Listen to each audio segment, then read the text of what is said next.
Good evening and welcome to the British Insurance Awards 2010. Now, I know this has been a challenging year for many of you, with poor investment returns and competitive pricing creating what one CEO called the hardest soft market ever. But new challenges are coming thick and fast as the coalition government, ushered in on the back of the longest and deepest recession since the 30s, plans to dismantle the Financial Services Authority. Now, the industry, has had a hate-tolerate relationship with the regulator since its inception. But I dare say you will probably miss it when it's gone.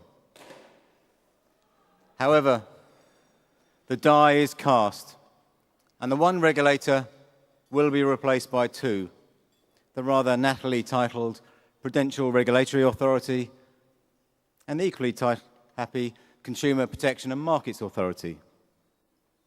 The question is, will it be business as usual, but in different buildings?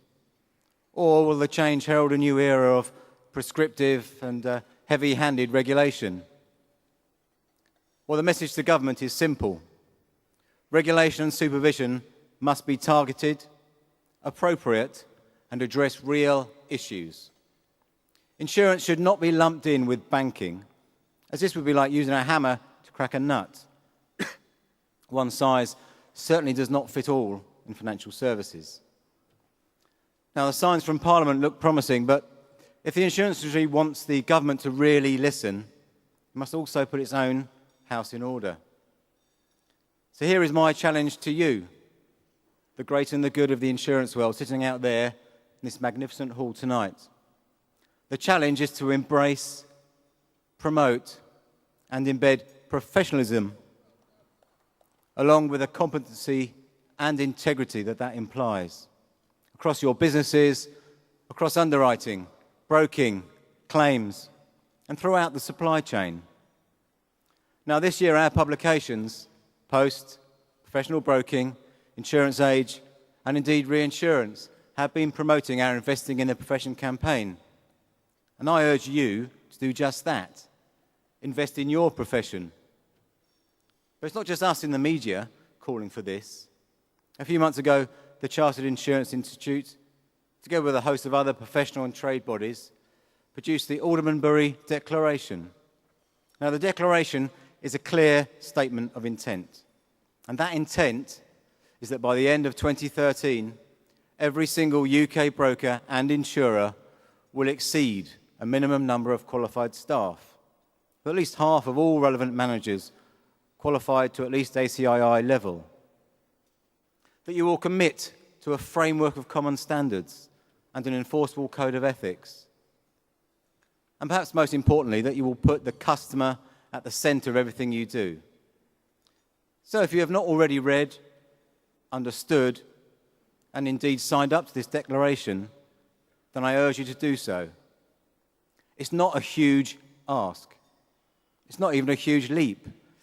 It's about formalising what in many cases already exists, as most of tonight's finalists demonstrate. And having read all the entries to this year's awards, I am in no doubt the industry can and will step up to the mark. That it will continue to meet demand, will keep innovating in terms of the insurance products and services that it offers, and continue to deliver on its promises. The industry, your industry, has got fantastic people working within it. And these awards are about recognising that talent, that initiative, that innovation, that professionalism. They are about spreading the news of how insurance helps businesses undertake new ventures and continue training in adversity. And of course, how it comes to the rescue in the wake of personal accident or disaster. And the country needs it to. Millions of people depend on your industry. And yes, as we in the media are quick to remind you, you do get it wrong on occasion. In fact, you only have to look at the recent confused reaction to policy coverage after the unpronounceable Icelandic volcano erupted. But that should not detract from the overwhelmingly positive role the industry plays in society that is often overlooked. The BIA finalists tonight all show that the industry is professional in its outlook, is constantly trying to enhance and improve its offering and service, and that it is not complacent.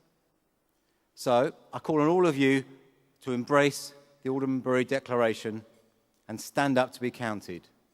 Be proud of your industry and enjoy tonight as we celebrate all of your work. Okay, that's the sermon. It's over, I promise.